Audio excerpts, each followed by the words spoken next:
been about a month since I began looking at the flat Earth. The first time I heard about it in passing was a few months ago, and I thought it was the stupidest waste of time I'd ever heard of. Now, I do want to say something about your rambly mess that you have here. This seems to be a trend with flat earth videos that you like to ramble about things that are not actually related to a flat earth for a decent amount of time. And I think that you do this as a rhetorical tactic. Your rambly mess here is all about your, what would you say, your journey to finding the flat earth model to be true. And I think that you do this to make us think that you were once this skeptical glow earther and you've found some great profound truth and have changed your mind. I have a lot of doubts about this. Now, honestly, no one gives a fuck. Your ideas about a globe or flat earth should hold up on their own regardless of whether you once believed them or not. I don't actually give a fuck about your credentials or who you are or what your journey's entailed because I care about your ideas. So I'm gonna skip through your rambly mess to get to your ideas and then we'll talk about those. I think I picked up from Matt Boylan. Basically, the North Star Polaris has maintained an unwavering alignment with our North Pole for as long as people have been navigating by the stars. That is wrong. The North Star has not remained unwavering for, as long as we can remember. There are actually plenty of articles talking about what stars have been considered the North Star, including some fun facts like how in Roman times, I believe, it was an empty sky that was at directly north. So it has changed. We know when it will change again, which I think is somewhere in like the 24,000 AD.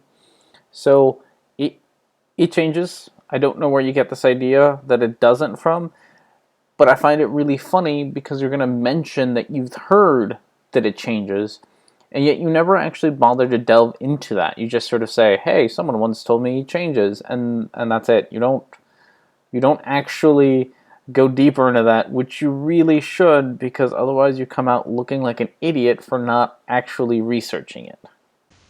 That's a pretty long time. I remember hearing something, and I may be wrong, but I remember hearing something about the North Star changing. Anyway, so in this example, the North Star Polaris should be somewhere way up and to the left, right? Because that's the way the Earth is oriented. Well, now the North Star Polaris should be somewhere way up and to the right. Okay, so I know that's not proper space coordinates lingo, but you see what I'm saying. I don't know why flat earthers have a need to use their MS Paint drawings to demonstrate models of reality. This is a really crappy model of reality. I mean, it's not just not to scale. Your distances are incredibly off. I mean, everything about this drawing is wrong. Your angle at the wobble is wrong. Everything is wrong about this drawing. And that usually isn't too big of a deal because we are fairly accustomed to using drawings that are at a scale to sort of demonstrate a point. But in this particular case, it makes you wrong by so much. Because yes, in your drawing, if I were to stick the North Star way up and to the left, like your drawing shows, then you are right. We should see the North Star shift, I don't know, every 6 months or something, but that's not an accurate representation of reality. It really should look a little bit more like this, where the sun and the earth get kind of really small, and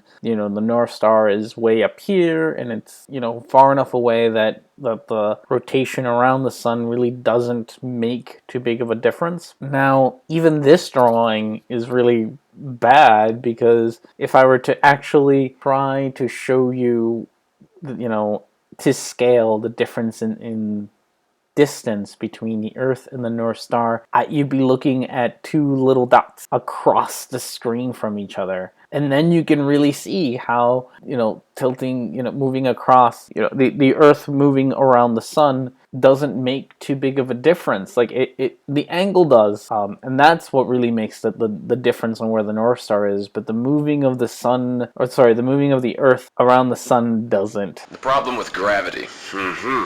Which one? My other video I covered how gravity was invented to account for the Earth spinning at 1,000 miles an hour.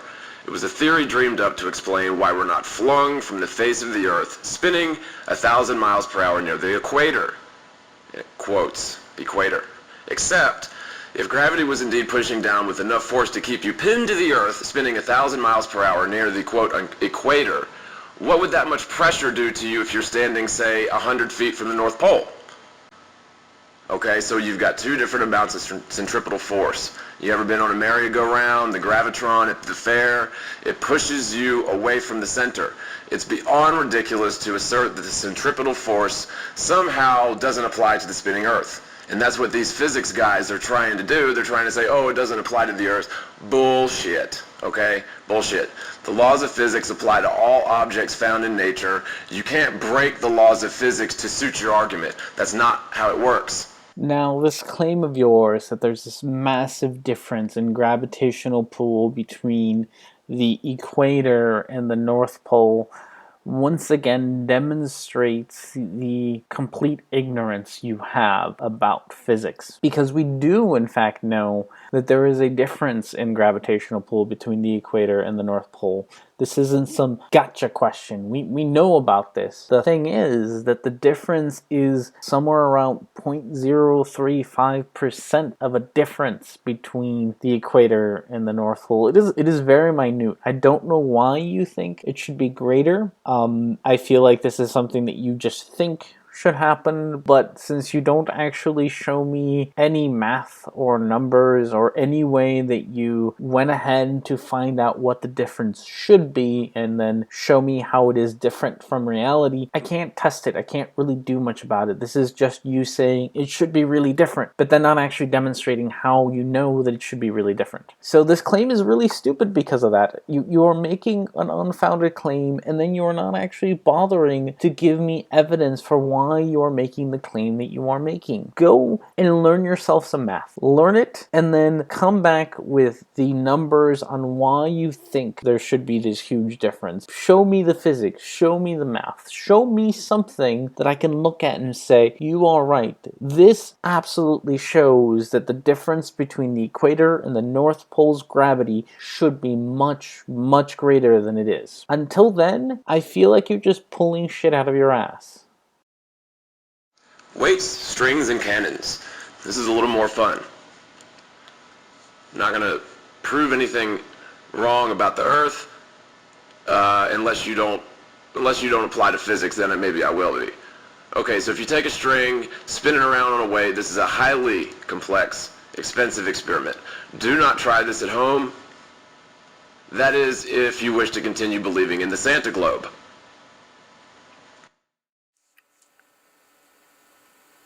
The other way, I'm going that way this time.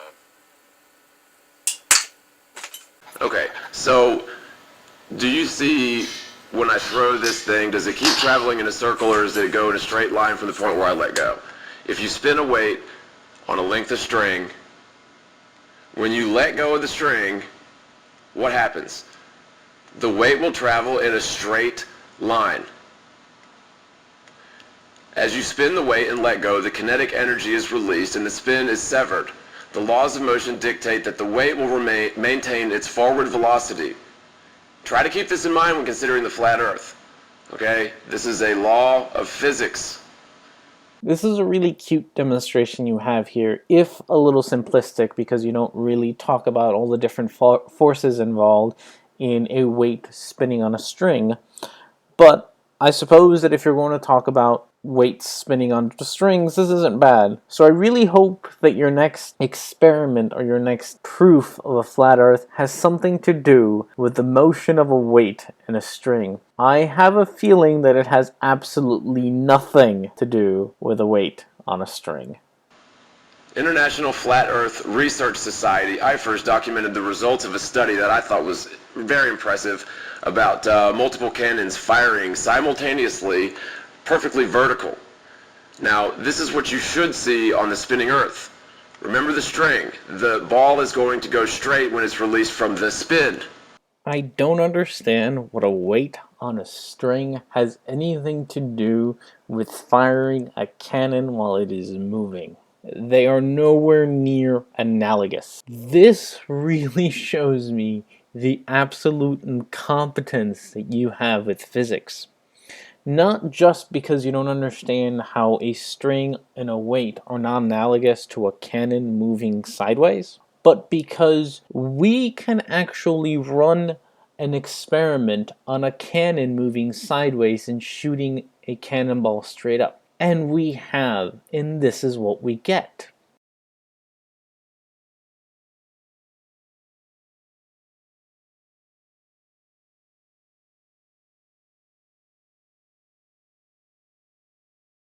Did you see the difference between what we actually observe and what you think should happen? You can't even get reality right. That is how incompetent you are at physics. You don't even get reality correct. Okay? So, the Earth traveling east at 1,000 miles per hour, the cannon is going to travel away from the point where it was fired. Okay, so just like the string, the spinning force is severed, and the abundant force of the explosion, if you're talking about the laws of motion, we're talking about some other force that would count. Okay? Now, what you saw is how it should work, or what you should see on the spinning globe. Now, Morgile, I want you to understand the absolute depth of your stupidity. How absolutely wrong you are. And we're going to do that by doing your same little thought experiment, but we're going to change some things out. So instead of, say, having a tank, or I'm sorry, a cannonball launcher moving eastward, let's have ourselves a train moving eastward.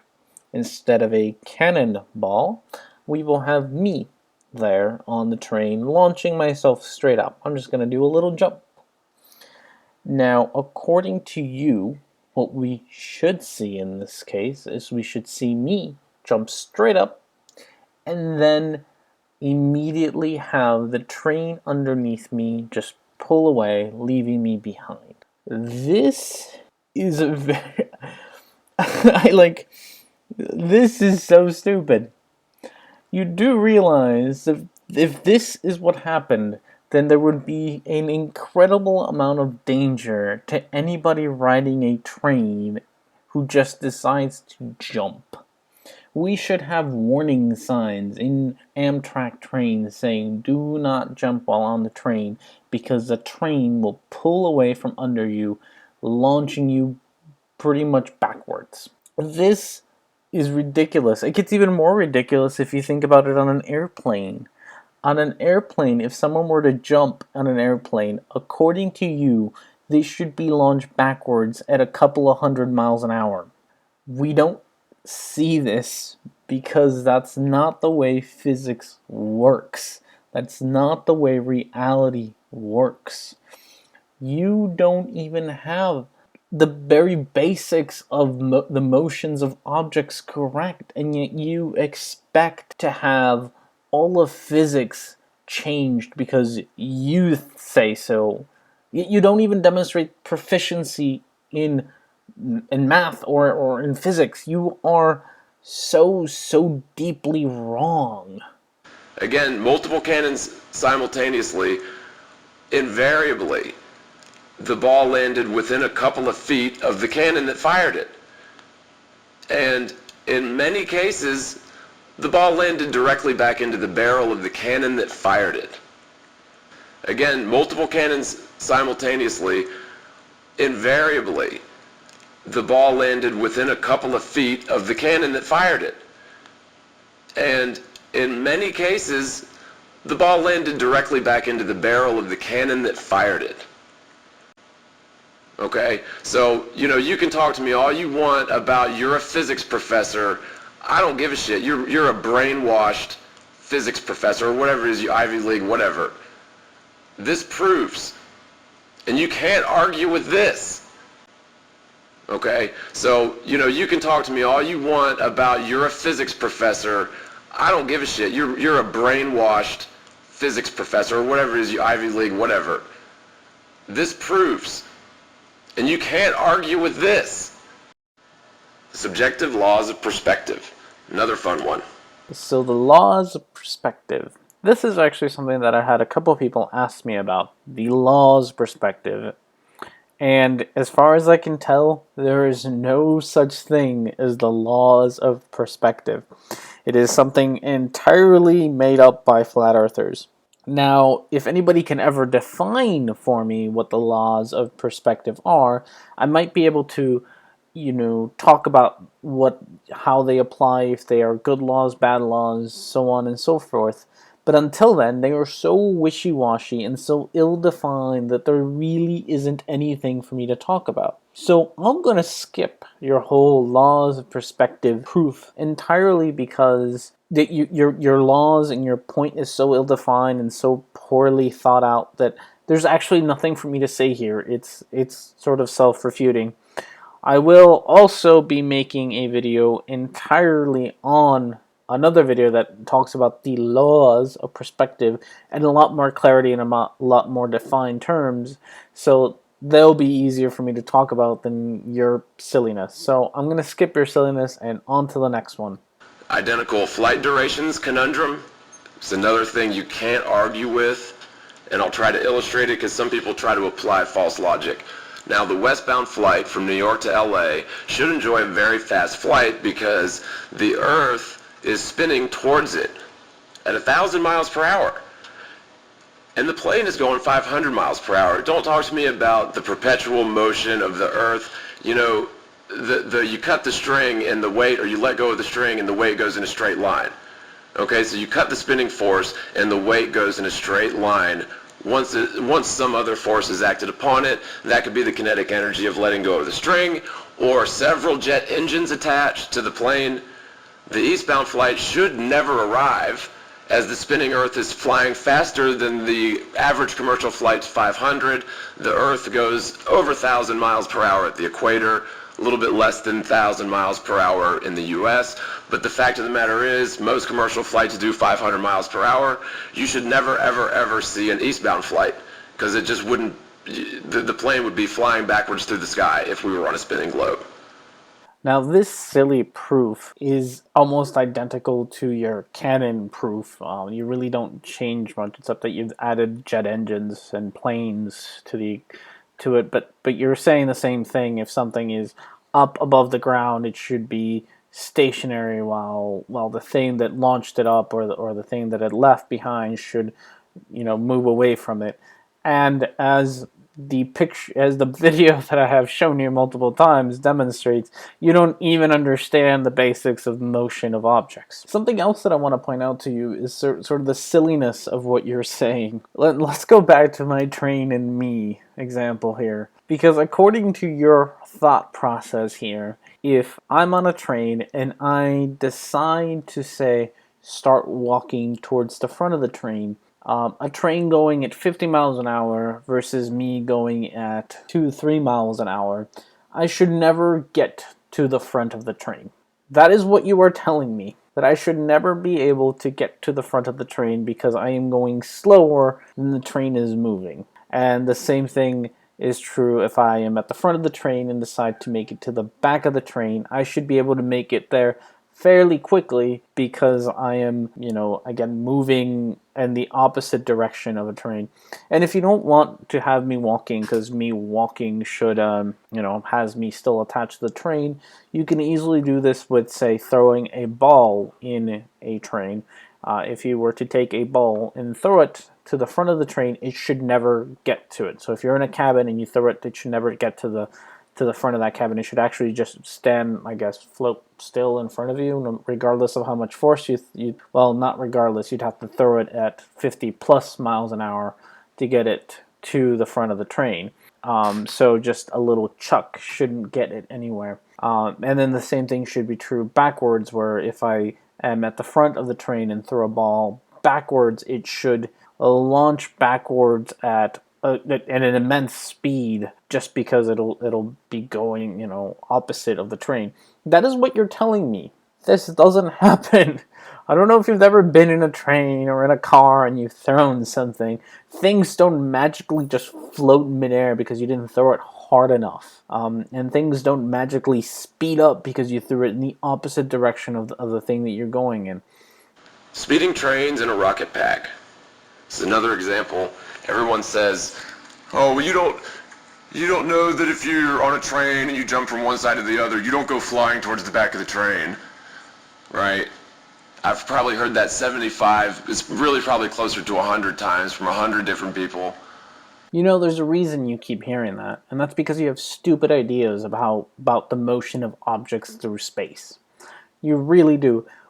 We tell you this because we are using the very same logic that you are using. Like, I haven't changed anything when I say, if I'm in a train and I jump up, the train should leave me behind. That is what you said should happen, not me. So we're just applying your logic to a different scenario, and I'm sorry if you're too stupid to understand how they are analogous.